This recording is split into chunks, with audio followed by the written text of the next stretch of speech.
Okay, we are all over this story for you. Breaking this morning, Dutch authorities say a flight attendant who was in touch with a woman who died from hantavirus in South Africa has been admitted to a hospital after showing symptoms. There are also new reports that some of the Americans who were on board that ship plagued by an outbreak for days have returned back home. Well, now there's growing worry that they may have brought the rare and deadly virus back with them.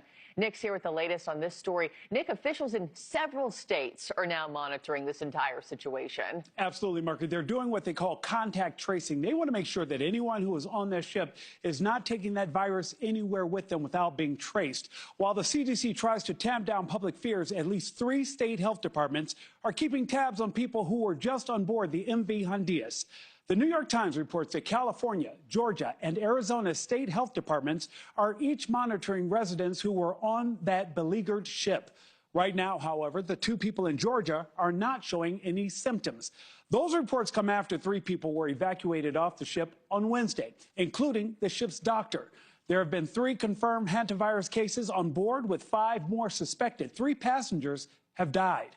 The ship, with nearly 150 people still on board, is expected to dock in Spain's Canary Islands in a few days, where the remaining passengers and crew will be evaluated. In the meantime, Marky, those still on board are being asked to social distance, sanitize their hands, and isolate in their rooms as much as possible. I still can't imagine being on board this ship for any of this. So, Nick, what's all being done to ensure the virus doesn't spread off that ship to land into other communities now? Yeah, Marky, they want to tamp down public fears, right? As we mentioned, several state health agencies are monitoring the situation here at home, but doctors say, for the most part, people really don't have anything to worry about.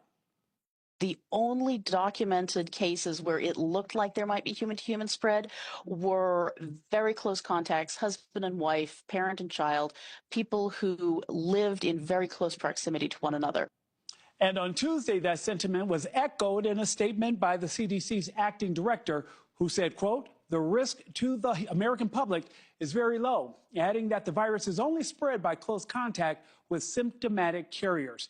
Meanwhile, the ship's crew and passengers will be examined in Spain before being sent to their home countries. The 14 Spanish passengers on board will then quarantine in a military hospital in Madrid before being allowed to return to their communities. Other countries have said they will isolate or monitor passengers when they return home. The World Health Organization is set to give an update around 9 a.m. Eastern this morning. And of course, Marky, we will follow that and bring you the latest. Yeah, we'll be tuned in, but praying for safety and health for all involved. Nick, thank you so much.